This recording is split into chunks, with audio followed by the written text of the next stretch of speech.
single mom. And, I was a single mom before I got married to my husband. I had 2 kids before. And I know what that feels like to be a single mom and be targeted and people assuming that you have a certain type of behavior when you're not that. So when people say here, people assume that you're looking for something. I'm not looking for anything, and it's disheartening because it just needs power more. Sister, just understand where I am. But maybe for their purposes, maybe there are women who actually do that. So I don't know. But I've seen the change. I've seen some friends really get closer, making sure I'm okay. But the real friends have been there. The real friends have been, checking up and, they're always present. And so it's not that we talk every day. We can talk every month, whatever. But I know that I can reach out to this individual and she'll be there for me. So I'm left with who needs to be in my life. And the friendships I see is now at the end of the day. They are. And in terms of your faith, how has that? Ooh.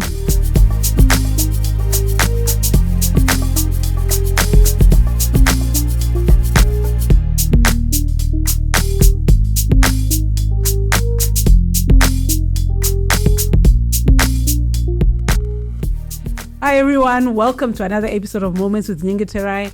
I'm so excited to be back with you, and I just want to say thank you first of all. Thank you so much for subscribing, for sharing the messages, but most importantly for inboxing me, just telling me the impact that our messages are making in your lives and how wholesome the conversation is. And for that, I just want to thank God, and I just want to thank you for this community. Please continue to share, continue to subscribe. The only way we can be able to bring more guests and do this is if you subscribe to the show. I'll be able to bring the guests and to have the conversations that you want. So today, I don't know where to start. I have this amazing guest. She's a sister friend, corporate, I don't know what.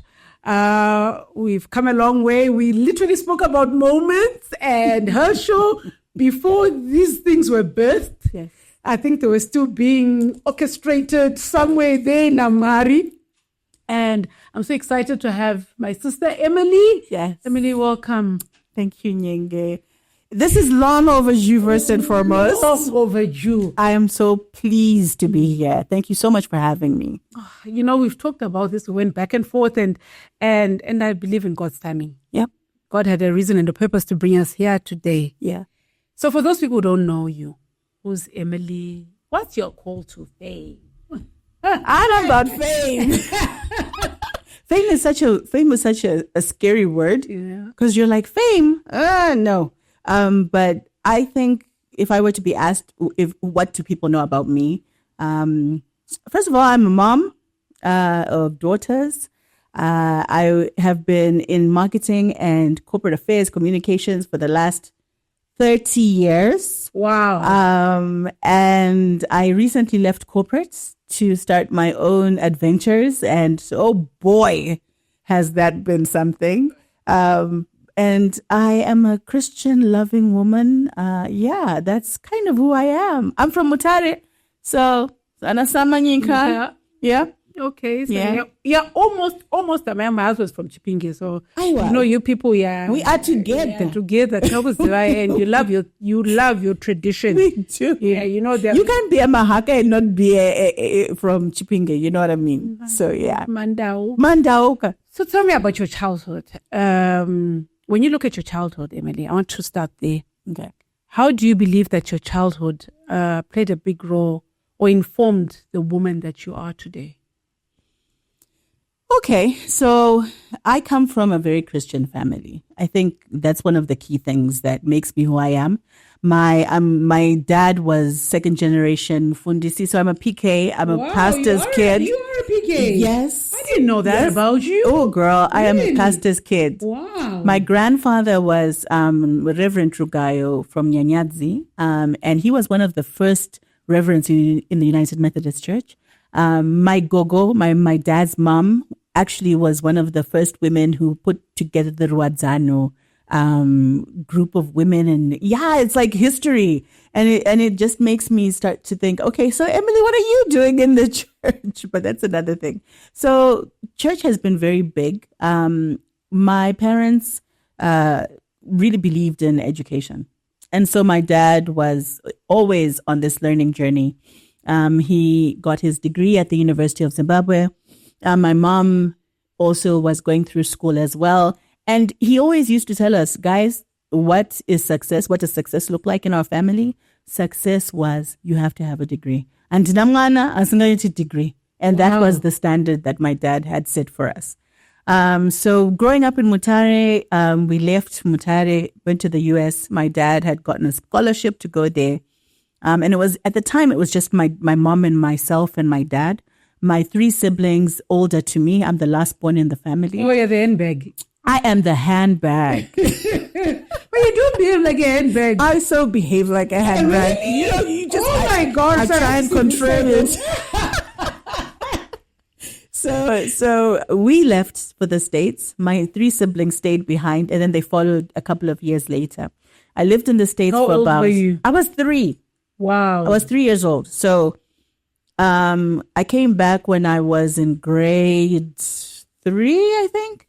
Yeah. And then I came back to Mutare Junior School, couldn't speak a word of Shona. Manika. Oh my goodness. I have people who used to laugh and say to me, Emily, in class, you would be saying, Baba ne mai, all of this. And I came back to really understanding what Zimbabwe was, what Africa was for me at the time. Loved coming back home. I was a writer. I was a reader. Came back and then fast forward, went to Hartsel High School. So I'm a mission school girl. At the time, I know Hillcrest had just been opened. It was a newly constructed private school in Mutare. I had gotten, all my friends went there, and I said, no, I'm going to Hartsel because Hartsel was the United Methodist Church school. Oh, really? And everyone in our family, like literally everyone went to that school. And I was like, at the end of the day and not be able to go there. So I decided to go mission school, which I thought was a great idea. I needed the grounding. And Hartsel trained me. Like, it put me through the fire, like, to understand who I am as a person, to fight for myself. Boarding school, mission school is a whole new ball game. I made some of my lifelong friends there. Left Hartsel, went to the States, finished my last year of high school, went into college, and then, did a degree in journalism and a minor in women's studies at a small United Methodist private school. Wow. So United Methodist is who I am. It's what I am. To get into the church. Clearly, there's no other side. I don't know anything else except United Methodist. And so I came back and just had babies and got into the profession. And, in a nutshell, that's who I am. But who I am today, someone who's very passionate about women, it's because of the women who raised me. I have had some very strong characters. Being a last born, I have 2 sisters who are extremely, extremely strong women who have made it in their different professions. And being a last born, you always ask yourself the question, oh my goodness, can I do that? Can I be that? You always have that weight that you have on yourself. So that's who I am. I'm actually shocked. I didn't know you were a handbag. I didn't know you were a last born. I'm like, is this gonna be a problem on this? No, not even. I'm a firstborn. Okay. I'm the fixer. I'm used to fixing things, Yeah. So it fascinates me when I see last born. Because I always laugh at my little sister, the youngest in our family, because she's the youngest, we have a totally different relationship dynamics. We're very close, but very different dynamics. Because she's like the baby, and because we have a 12-year gap, she was like my baby. So I'm thinking, when I now look at you, and I'm thinking, the Emily that I've known, I never would have thought. But how did you manage to have that strength and the way you care? Because you give us strength. So how? I mean, where do you believe that came from? How? I think, it was my mom, to be honest. And like I said, the women who I grew up with. So my mom was a woman who drew people in. She was that my mfundisi in Mutare. If you're from Mutare and you know Mbuya Rugayo, most likely you will have heard of her somewhere. She was that person who, at our house, it was open door season. You would go home for the weekend and you would hardly see her because people would be coming in, wanting to talk to her, get guidance. At some stage, I was like, Mom, you do realize that you're over 80. Like, you do realize you're old, right? Because she passed on when she was 82. Wow. But she was still doing, like, stuff. She would go to church and she'd be like, Nasi Emily, nduta out of church. Nduta quit a presentation. So what can I talk about? And she was the orator in the family. And I think watching her growing up, I kind of said, that's the woman I should be. If I were just a quarter of who she is, then I'm happy. And she was bigger than life. She took in a lot of people. We grew up where, she would never say no to people coming through the house. So as much as I was the last born, I had a lot of people who I grew up with in the house. And then she did some very phenomenal things. She started businesses.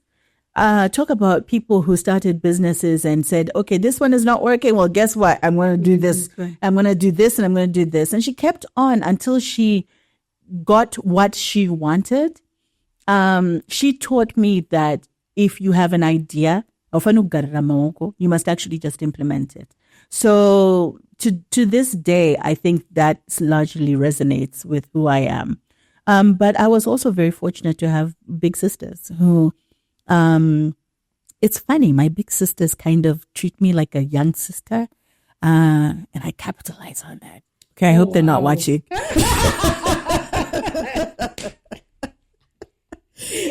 Please just edit that out. But I don't capitalize on it, but it is a joy to watch and to be loved at this age of in my life. But I still see my sisters loving on me like I'm their baby sister. And to this day, they introduce us. We're in public, we're at a cocktail, we're somewhere, and my sisters will be like, oh, this is our baby sister. I'm like, are you serious? Excuse me. I'm 54 years old. Don't be saying baby sister, But they will always see me as the last born, as the sister, and they'll nurture and they'll protect. And sisterhood is just the most beautiful thing. And I just want to be that to them. And I also want to teach my girls to be that to each other. So, yeah, it's sometimes, and I think the last thing that I'll say is that my older sister always used to say, fake it until you make it. Do it. Don't be shy. You need to exert yourself. You need to go out there. I'm a very shy person. Really? People don't believe me, but I think being a talk show person yourself, you can kind of resonate with that, right? A lot of people think I'm an extrovert, but I'm actually an introvert. Exactly. I can sit and be in my house the whole weekend. I only get outside. We were just talking right now, and you were talking about the fact that you can just curl up with a bottle of, whatever, and read a book. Read a book. Yeah, that's your happy space. That's my happy space as well. I'm okay to not be in the public eye. I'm okay to kind of just be at home. And so that's what makes me happy. Now, being over a half a century, I am so loving. I'm wanting to discover who I am. I want to rediscover who Emily is. Because I think the first couple of years in your life, you're living for everyone else. You're living to either please your teachers or your moms or your dads or whoever. But now I'm at a space where I'm like, okay, so what does Emily want? What are the choices that I am comfortable with? And it's such a journey because I'm now learning about me. And I'm kind of liking Emily. You liking Emily? Yeah, I'm kind of liking her. I love that. I didn't always like her, but I'm kind of like getting okay with that. When did you not like Emily? I think there were times in my life where I was like, I'm not adequate. I'm not what people would want to see from me. Why? It was so pressure. It could have been social pressure. It could have been, you see, when you're working for big corporates and you have to always prove yourself at the table. First of all, you fight to get to the table. Then when you get to the table, it's like you still in your mind have to reaffirm to say, okay, I'm actually valuable enough to sit at the table. Then when you get comfortable at the table, there's always something more that you want. So it's always that growth that says, are you enough? I reached a point where I was like, okay, I am, damn it, I'm enough. And I'm enough to the extent that I can actually teach other people to be enough and to share my wisdom with other people. And I think maybe that's where my love for talk show hosting came from, to say, Emily, you've learned, you've been, people have poured into you. Now you need to also, and to also allow people a platform like what you're doing. This is a beautiful platform where people can actually express themselves. And yeah. Oh, thank you, sis. Yeah. So, during your corporate years, like you said, you're in corporate for 30 years. I didn't realize it was 30 years. Yeah. Jeez, actually, I was counting. Mine was like 20 years. Actually, yeah, that makes sense. You're in corporate for 30 years. Yeah. What were some of your biggest life lessons from corporate that have also emerged and helped you to form this Emily that we're looking at now? Okay. First of all, I was told by other people that I must not bring the Ian show to Moments with Nyengeterai. So this also speaks about being vulnerable. So, I just want to say thank you, Nyenge, for having me on the show, because this is really making me become more vulnerable. And this is one of the stories I'm going to share. So I was working for an organization, and my boss, I think at that point, and I can only say I think because it was never, you can't put context around it except your emotions. He was asking me out. It was pushing the mantle, making suggestive, either innuendos or etc. I got to a point where I contacted HR and I said, I'm not comfortable anymore in this situation. It was such a big deal. I found my voice in that moment, but I paid the consequence. And I then eventually said, I can't work with this person. I'm leaving. And then the day I resigned, a month later, he resigned. And he had been looking for a job. And he left the country. And it was a job that I actually loved. But I was leaving because I felt like it was either him or me at that time. Because love, there's a thin line between love and hate at work. If someone asks you, it is real that, you get those confrontations, and you have to make a decision as a woman.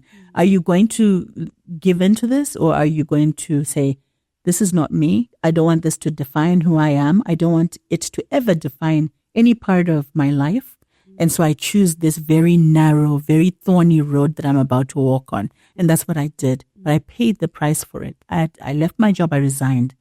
He left the job a month later. And then I said to myself, wow. Why that was defining was, I said, next time I will never leave for someone. I will never leave a job because of an individual. I will leave a job because I'm ready to leave. Not because of someone. No. And for me, that kind of became the tapestry of my professional career. I would not, if I got into, back and forth with any individual, and I kind of had moments where I was like, I'm going to leave. I've done chadibasa, whatever it is. I would be like, okay, I'll chadibasa. But why? What are the reasons for you leaving? Even when I left recently my job, I left for me. I was not okay. I was not okay. And I had to say to myself, Emily, you're not okay. And it's either or. It's either you're going to give yourself up. And no one can understand your grief. No one can understand what you're going through. So I had to choose me. But I paid the price even then. So I think it's to say I'm now just clear that God will put you through things, but you need to be able to say, what is the way forward? I'll walk this journey and I'll make these calls and I'll make these decisions, but it's on you. It's on your back. It's on your back. Carry me through it. And that has been probably my biggest lesson. Wow. Yeah. I love that carrying through, because I think for me, for a long time, I kind of like ran away from that. I tried to fix myself by myself. But God was wanting me, to just come and say, Mari, or to surrender, really, because I think especially when you're in corporate and you're senior, you're so used to doing your own thing. And when people come, like you're saying, someone comes and it's really a corporate setting and they want you to leave. I ended up leaving. I was kind of like pushed out as well. In fact, I wasn't I was pushed out, semi-fired, kind of thing. And then for a long time, you start thinking you're inadequate. There's something wrong with me, and you're already a whole grown up now trying to question that, yourself again. Mm-hmm. And then finding yourself again, it's so hard. It's so hard. How many times have you had to pick yourself up? Yeah.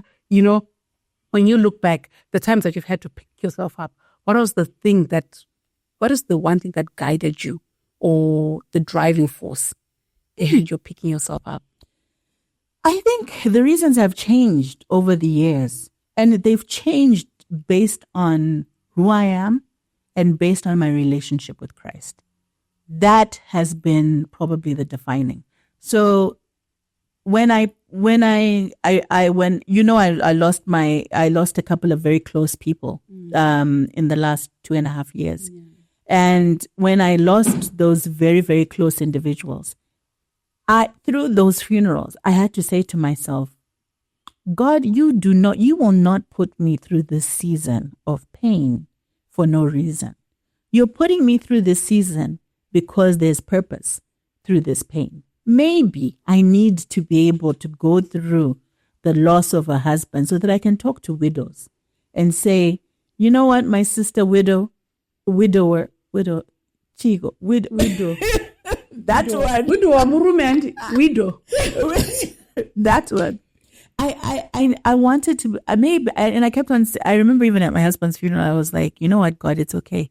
I will take this one because number one, I'll never ask who why me, because there's no but it's okay in that you're giving me a testimony. I'm going to be your living testimony, and I'm going to be helping people. So there are a lot of things that happen when you lose your husband. There are a lot of things that happen when you lose your mom or a sibling or whatever. You have to tap into those authentic feelings for you to be able to have conversations like what we're having now. So if the EN show is going to be that for people, then maybe my life then becomes the playground for me to start from. So I was very accepting in those very dark moments where I said, you know what, I'm in a dark space. By the way, depression. I was hard to say, good thing. And losing a husband and your mom. What did you go through and how did you get out? Who says I'm out, girl? Maybe this is the healing. And I realized that if I don't talk about it, ndofa. So this is my healing. This is the process that I'm actually going through. You lost your brother as well. And I remember actually calling you and saying, are you okay?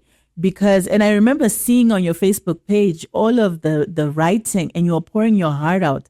And I look back on that, and as I was preparing for this interview, I said, this is why I connect with Nyenge so much, because you were sharing, you were grieving, but you were also saying, if you are grieving and you're reading this, it's okay, because I know what you're feeling and I got your back. We don't do that enough in our society. To say, mkazi ari kuchema afirwa ni murume wake. Ngangunyarere meni nginyarere musacheme. Aiwa, let her cry. Let her mourn. Let her express herself. Some things she may not even know, to do. So be patient with her, because she's lost her person, or she's lost her mom, or she's lost her child, so the grieving process really brings out different things in people. But society, I don't think we're taught to cushion that person and to give them that African support. African culture. Is it African culture? Yeah. I don't know what it is. And I'm thinking, you're grieving your husband, like you're going through so many emotions. Yeah. And people are saying, ayo, Simba. Yeah. And I think some people, I was actually laughing and I was saying, I think some people were like, oh, here she goes again. She's talking about it again. Because it's also an uncomfortable topic for a lot of people. Because if you look on our socials, we look at the happy side of people. We look at, oh, I've achieved this, I've accomplished this, I've done this. But once you start talking about the nitty-gritty realities of life, people kind of scroll through. And they don't want to deal with it. So for those who do want to deal with it, and for those who are going through it and don't understand that this depression can just creep up on you like that, like you won't even realize that you're going through a depression. I was locked up I didn't even realize it. I was in my house for 6 weeks.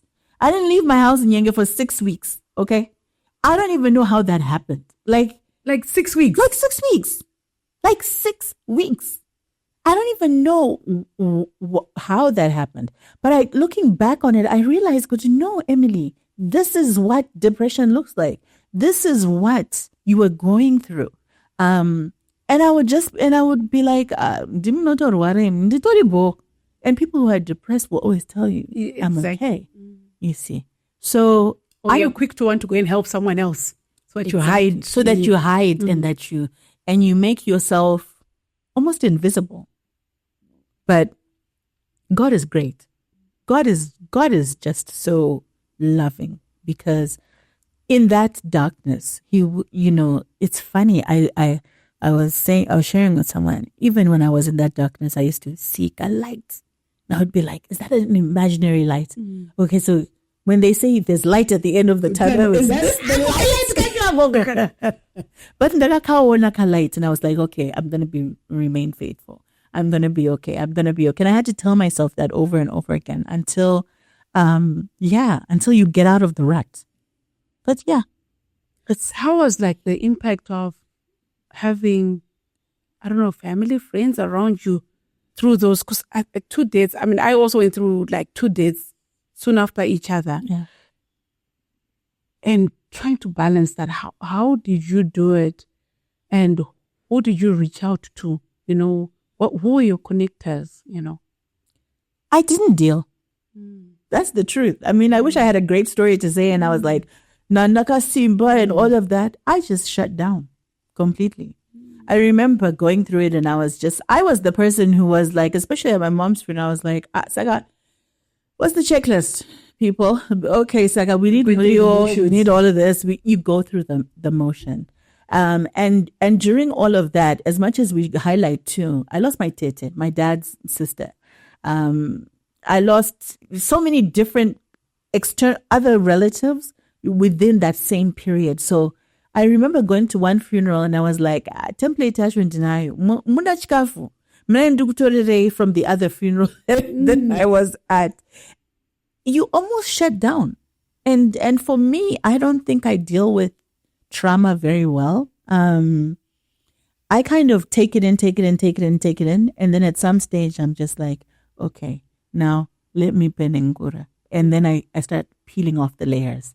And that peeling off the layers took me 2 years to start the process.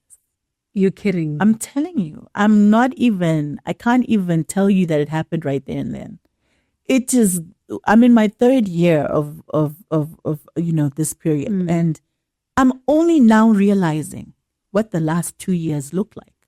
So how do you function at work? How do you continue to bring your A game? Something will fall. You make decisions. My sisters were telling me the other day, they were like, Ebony, you know what? You've gone through a lot, hey?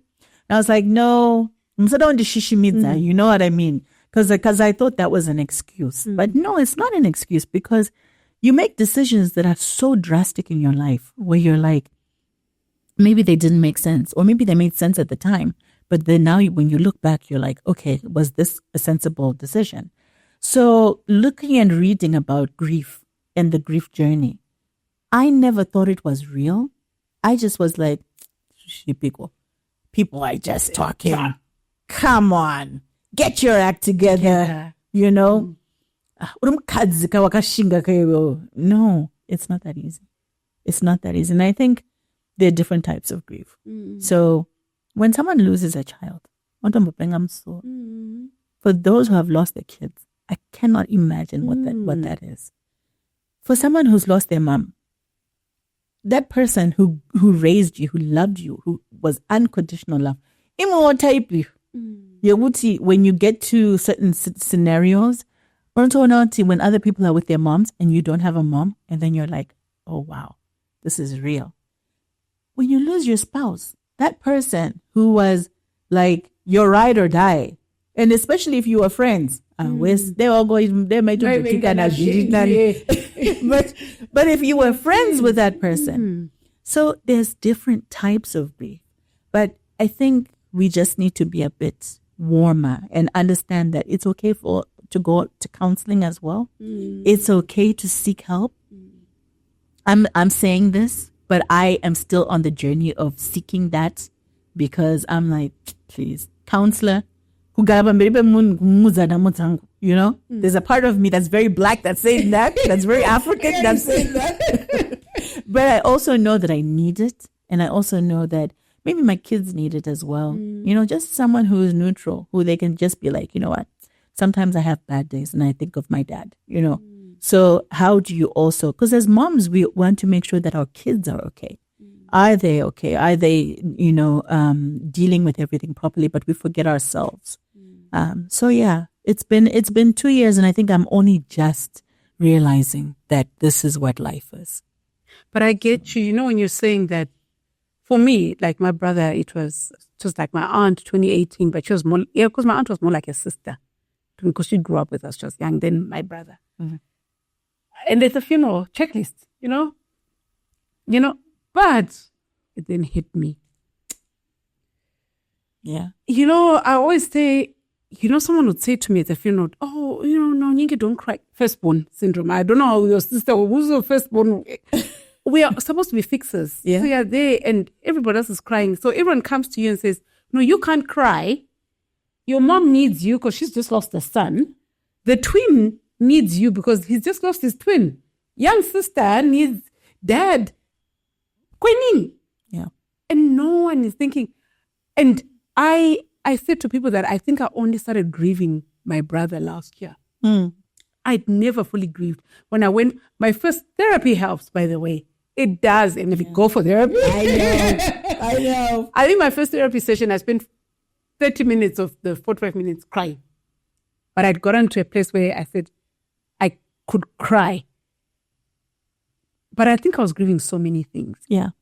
My brother, life, so many things. And I just unpacked it away. Yeah. You know? But your relationship with your daughters, how has it been now with dad gone? And, you know, where are you now, you know? It's been interesting to see, because the power dynamics in the house changed. When they when you look back, my husband was very close to all of his kids. Close and father. Oh my gosh. Daughters and their fathers. Oh my gosh. Sometimes I look at them and I'm like, wow, this is a real thing, you know, for them. Daughters and but I think they've taken it on in different ways. They're very cautious about not making me sad. They're very clingy now. I think they're a bit more like, Mom, are you okay? Because loss of one parent makes them vulnerable for the loss of another parent that's there. We've become really good friends because in all of that, I used to hide my tears and all of that. I didn't want them to see me crying. But now I realize that maybe they need to see me up and down, and why that is important is because they also understand that it's okay for them to also cry. It's okay for them to have bad days. Or what they'll do is they'll end up wanting to mask and cover all of these heavy emotions that they're dealing with. So we do nightly devotions where we sit and we're like, you know, one of my kids was like, let's do this thermometer thing. So today on you know, from a scale of 1 to 10, mentally, how are you? You don't have to explain to anyone. You don't have to justify. And okay, I'm a 4 today. I'm a 2. And then, you know, everyone knows that, you know, maybe Emily needs to be quiet Don't ask me why. I'll only tell you if I feel like it. But I'm a 2, and everyone knows that. And it's a safe space. So safe space has been very important at the house.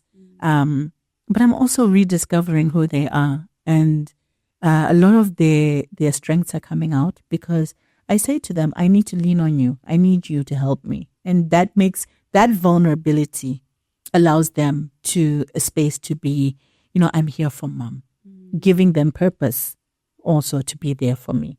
So yeah, it's a beautiful thing. They're growing up. Wow. And when you're watching them like right in front of you, like, whoa. And you know how, because I realized one of the things is that grief really changed also my dynamics with my friends, relationships and stuff. I don't know how it has affected your relationships. Yes. How has it affected your relationships? Wow. Okay. So I think there's some social setups where people are accepting of you because you're Mrs. So-and-so. So there isn't that insecurity. Once you are Mrs. So-and-so, but I've seen women become very like, I'm trying to look for a term, but just almost possessive of their husbands. I'm like, girl, I'm grieving.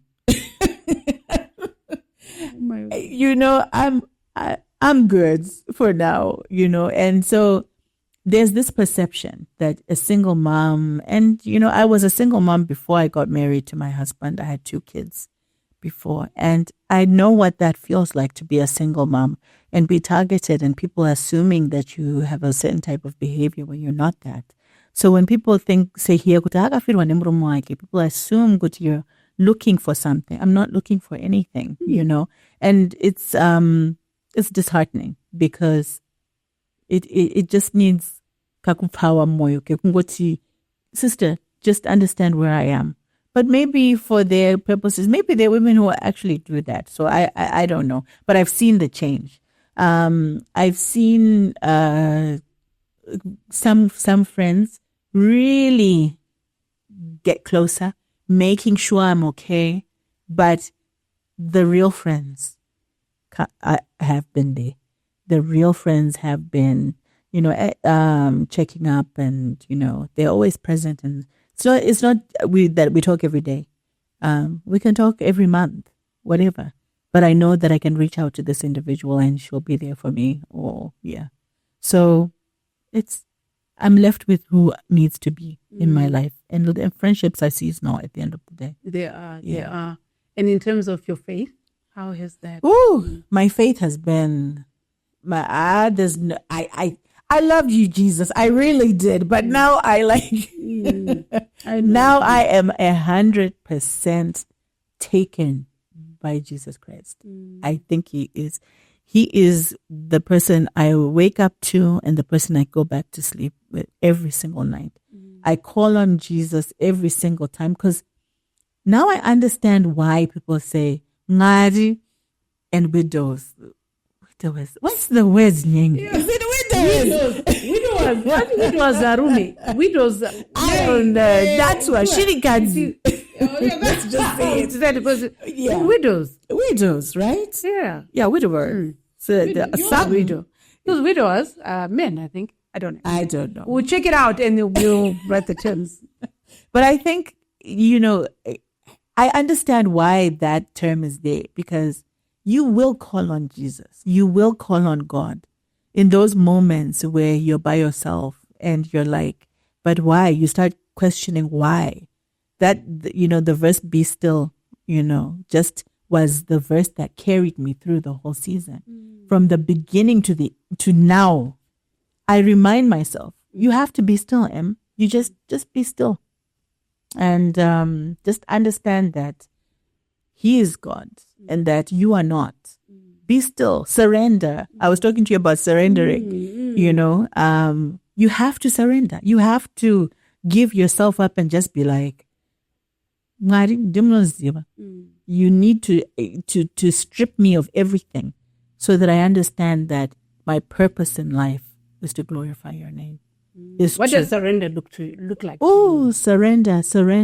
Oh, I can only tell you one thing. Surrender for me is Job. The story of Job. It keeps coming back to me. And I keep saying to myself, Saka Emily, I was because Job akathorirwa zvese. Saka iwo sachiemesteric because I was wathorirwa zvese. You feel like zvese zvatorwa, but kune inonzi ground zero yekuti waJob. Saka iwo chimbonyarara. And that's what I keep saying to myself. But I woke up one evening and I was just, I woke up to surrender. That's all I heard. And I was meditating because I wake up kumatri and I do my devotions and whatever. And so I was doing my devotion and all it was such a big word, surrender, surrender, surrender. And I just took out my phone and I said, I have to write all of this thing down. And literally I was reading it. You're going to be okay, but I am going to strip you of everything. You need to understand that the glory of God is what you need to be amplifying. I've given you everything that you have because you are a living testimony. The platforms that you have created and the gifting that you have is for you to glorify my name. You have to surrender. I'm going to break you. And I was like, wow. I was so shook. I was like, okay, so and the breaking, oh my God, it is saying that, for a long time I was also running and until God said, surrender, I'll need you to surrender. And if you're not surrendering, I'm going to make sure you do. And I was like, you're trying to run things. And then he started taking things away from, those things that you rely on, the titles, the whatever. Until I just said, Mwari, I can't do this anymore. All right, it's okay. You show me what you want. And sometimes when he's showing you, you're like, this is my department. Yeah. But I would say, how can I talk about you? I'm not a pastor, I'm not a whatever. And he says, no, I want you to talk about me the way I want. Just, you have those people. And I'm like, no, my department. Yeah. No, my department. And look at that beautiful book that you have. And the messaging that you're creating and the lives that you're changing. It's not our inadequacies are nothing. It is us responding and being fearful of the task and the purpose that God is setting in your life. I used to always be like, I don't bore. That was to use. I was actually saying that. One of those people used to say, "Oh, not again." Here we go. I am, and I'm like, "Oh my gosh." Yeah. But God uses you for those purposes. Oh my gosh. When you look at your life, what are 5 of your biggest life lessons that you can bring from when you look from both corporate, personal, being a mother, sister? What are your 5 biggest life lessons that you encompass who Emily is? Well, all right. So I think number 1, women loving women is very important. This whole concept of women empowerment is real. We cannot do without our sister. Our sister's keeper. That is one of the biggest lessons that I've learned. There are women who have carried me on their shoulders. There are women who have spoken my name in rooms where I have not been present. There are women who have helped me get promotions. And if it were not for those women, I would not be sitting here right now. Even the fact that 2 talk show hosts can be sitting here, it is because the market is big enough for everyone. And so I'm here to support you and you're here to support me. That has been one of my most fundamental lessons. And I want to teach other women, young, upcoming, to say we don't need negativity. We have got to be positive. I'm learning so much from this younger generation, by the way. So women, sisterhood has been one of my biggest lessons. Number 2, authenticity. The truer that you are, the truth that comes out of you as an individual sets you free. It literally sets you free. You don't have anyone saying to you, you're not good enough. You don't look the part. You don't, Those are societal values that tell you that you're not enough. As a Black woman, as an African woman, as a big woman, as a small woman, as whatever. We all have those inadequacies. But once you realize that you need to live your truth, I think now I'm now starting to live my truth. After all these years, I'm now like, this is who I am, and I'm loving myself for who I am. Number 3, God is numero uno. As you have got to go on your prayers, your knees and pray. Prayer is how you open doors to everything. How you open doors to knowledge, how you open your doors to grieving of pain, all of that stuff. So your connection, Amari, and don't let anyone tell you that they can transcribe and transfer that their messages from God to it's a one-on-one relationship, and you just need to nurture. And and He will love you back tenfold. I think the last is family is one of the most critical things for me. Everything else can come and go, but your family is my family is my base. I lean back on my kids, my families, and my other surrounding relatives, and they make up who I am. So I fall back and I lean back on them. And just number, but Get one number. I think but in general, I mean that's and I'm choosing me. So choosing me so that I can be good for everyone else is where I am in my life right now. I'm really wanting to discover who I am, and I'm loving on Emily right now. And I was actually going to go there. Actually, I want you to expand there, because I was going to say, now that you're in your 50s, what are some of the biggest things that you have chosen to do for you? Oh, I am spending more time. I'm trying to choose spending more time with myself, even if it's reading a book or being in my bedroom. I've made my room so comfortable that I don't hardly leave it. But I want to be more adventurous. I want to live. I want to see things. I want to ask myself, Emily, what kind of a person are you? Who is Emily at the end of the day? I was saying, I don't meet people. I don't know people. People there, I was whining the other day, and my sister says, how are you going to meet people if you're always at your house? I don't want to judge. And I'm like, and I was like, how do you know anyone now? Yeah, because you don't leave, right? And so I think the temptation is always to sit behind that drill wall of yours. But now I'm trying to say, okay, so maybe let me venture out. Let me try and get into the right spaces, and learn. I'm on the learning journey. So there are a lot of great platforms in Zimbabwe where you can just go to for conferencing. You need to bring back I'm saying it officially. Hello. You need to bring back big sisters, why young sisters? You have to bring back so that we can have a platform like that. There are great platforms that are out there, but you started off something that was beautiful, and we would love to see that grow. So yeah, that's kind of where I am in my 50s. I'm loving myself. I'm trying to love myself. And I'm just loving everything that you're doing. And I so resonate with where you are, and even what you're doing with the show, and where you're going with your life. You and I could go on for hours, but now we're running out of time. So I'm going to ask you a few fun questions. Okay. Number 1, what's your favorite color and why? Ooh, favorite color, royal blue. Royal blue. I think it's so elegant. It's classy. It's like a classy kind of something. And it goes really well with pearls, by the way. So, yeah. Okay. I like that. And your favorite animal and why? Favorite animal? I'm a dog lover. You're one of those. Dogs. But you see how I love on my dogs? I love them from afar. Oh. Don't come in my house. Don't jump on me. And they listen to me. Yeah, really? So, yeah, I've got 2 very big dogs. I don't like dogs. But I love dogs.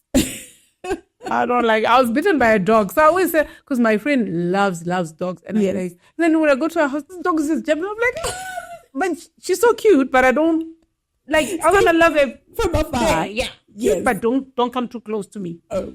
What's one book that you've read that made a difference in your life? Oh my goodness. Chinua Achebe. I think from high school. From high school. I think it was because of my English teacher, Mr. Stwele. Yeah. he had an ability to read and bring characters to life. I think he actually made me become a lover of literature. Yeah, that's true. Yeah, even my English literature teachers all made me love reading. Yeah, because you'd read about books and you'd like, I'd be so excited. and we didn't grow up with gadgets, so that was like our Instagram. And playing outside, you're reading a book. Exactly. You know? If you looked and you would say one movie that like, wow, I can watch that even today. What movie is that? Oof. One movie that stands out. There's so many. There's so many.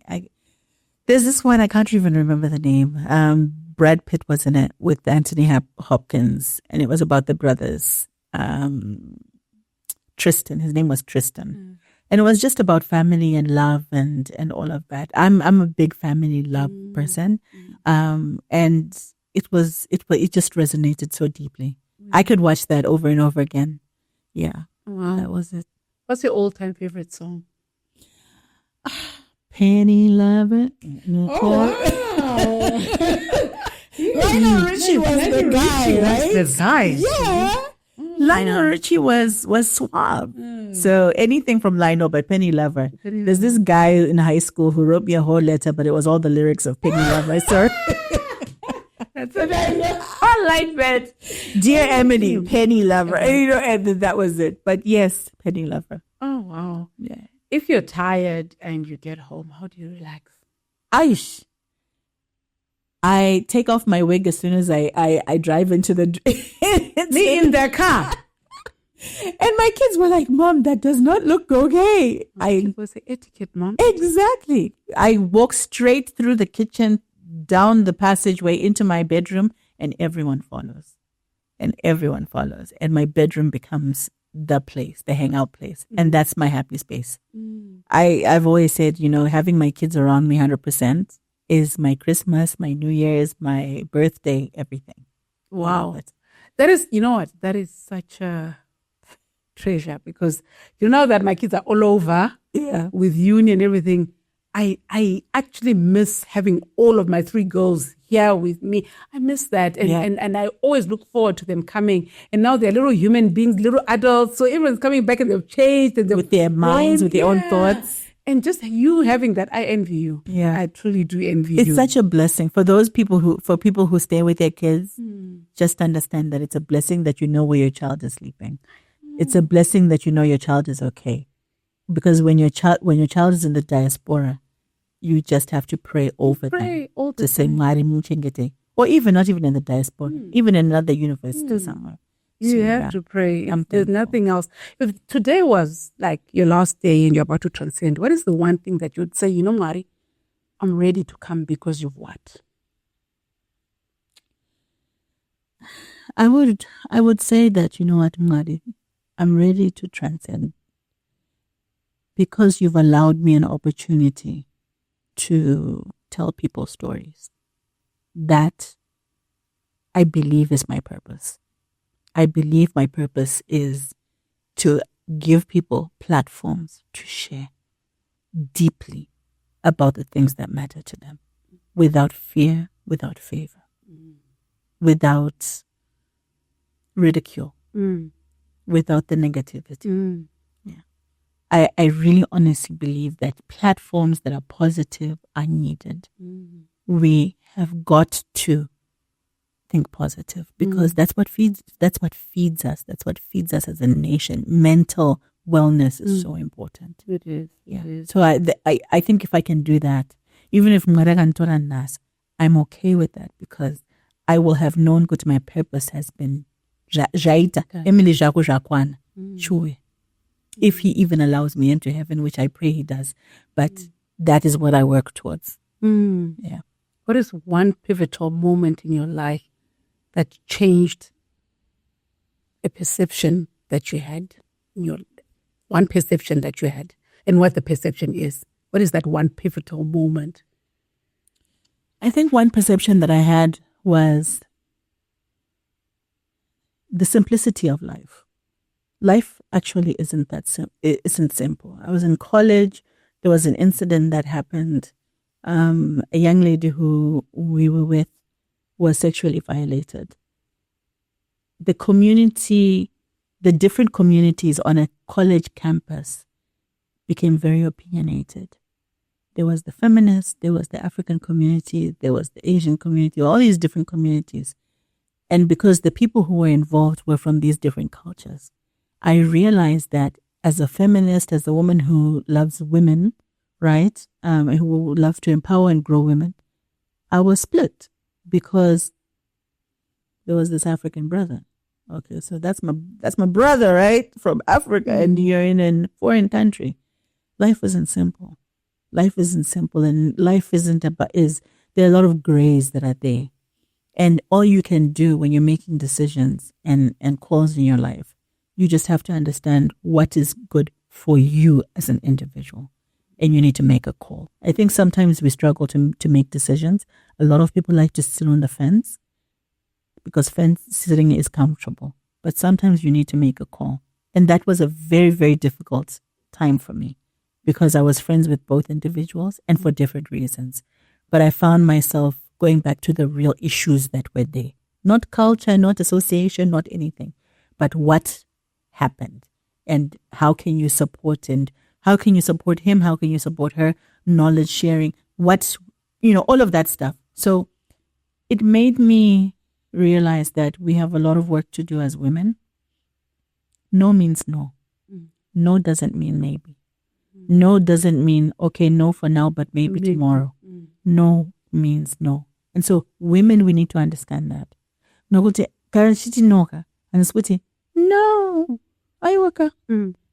no. No. And you're saying it firmly. And for our men, they need to understand when no actually is no. So I learned that at a very young age. And that defined everything else in my life. Yeah. If you were to write a letter to your daughters, what is the one lesson that you want them to know? One only for me. I think the one lesson that I would want them to know is you are enough.